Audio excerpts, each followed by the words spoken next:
Hey everyone, it's Lisa from the blog farmhouseonboone.com, and today I want to share with you a really delicious and simple summer recipe, sourdough peach cobbler.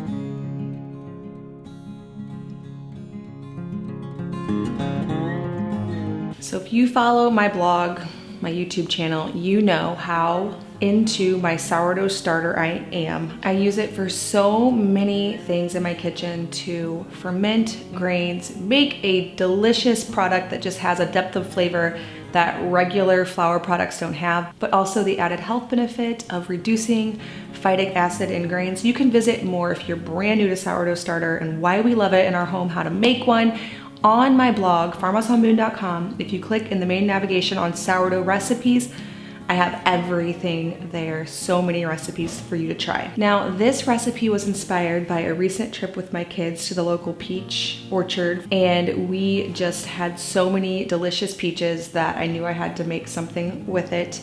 And this cobbler just turned out so good. Everyone absolutely devoured it. You can serve it a la mode, eat it by itself. It's delicious. So start, as with most sourdough recipes, by soaking the grains the night before. To do this, add to a bowl 2 cups flour. I like to use freshly milled whole grains. You can use all-purpose, you can use einkorn, you can use freshly ground whole grain wheat, any will do. 1/2 cup of fed sourdough starter, 1/3 cup of melted coconut oil, and 1/4 cup of honey. Now, if you find that whatever flour you're using is causing this to be either way too sticky or way too dense to incorporate everything, you can of course reduce or add as needed.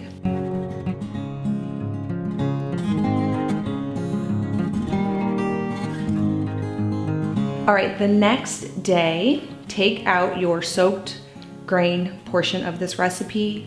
8 to 24 hours is good.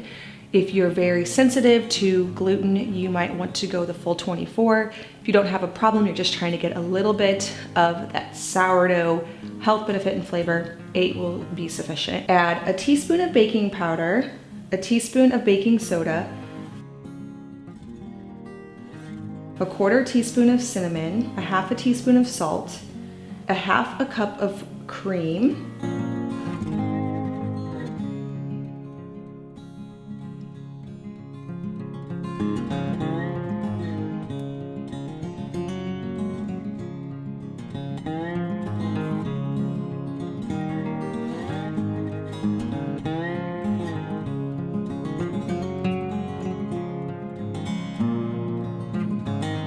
and 1/4 cup of organic brown sugar. Now, I did add a little bit of the organic brown sugar just for added sweetness, but without making it more liquidy. You could use coconut sugar. You could even omit this if you're trying to really reduce the sugars. The honey from the day before would be good enough. If you want this to be more of a dessert, you can definitely keep that in. It's really good. Next, put 10 peeled and chopped peaches into a large cast iron skillet. I used a 14-inch. I'll link some of the ones I have in the description below. 2 teaspoons cinnamon, 3 tablespoons of butter,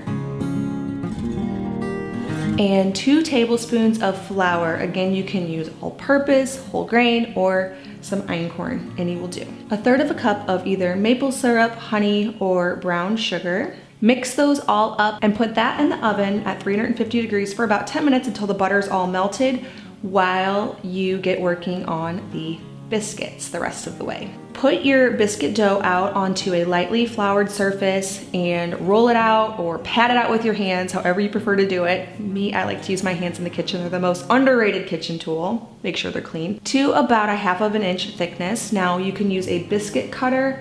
I like to just use the top of a regular mouth mason jar. Anything will really do. And cut out about a dozen biscuits. Now pull your peaches back out of the oven, give them a good stir now that the butter's all melted, and then add those biscuits to the top.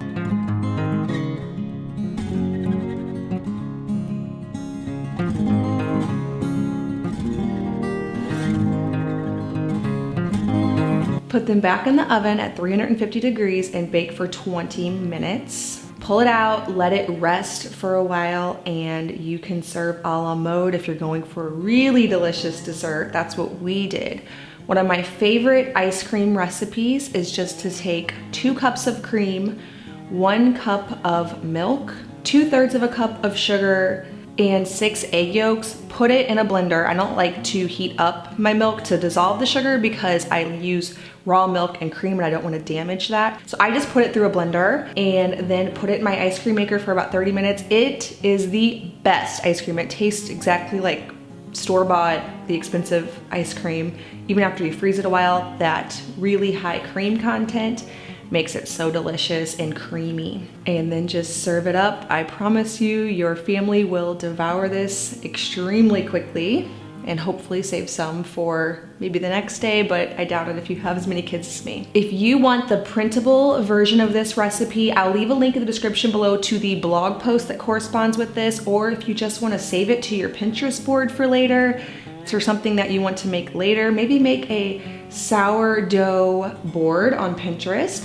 Then go to farmhouseonboone.com, click on sourdough recipes, and you can save all of my recipes and really get going on the sourdough journey. I promise you will love it so much. We've had our sourdough starter for over 8 years. It's the same age as my second born child. Kept it alive that long, and it's like a family heirloom. I'll probably pass it down to my kids. So I told them they have to keep it alive. All right, well, if you're brand new to my channel, please hit that subscribe button. I make 2 new videos every week on food from scratch, natural living, and a handmade home. Thank you so much for stopping by the farmhouse.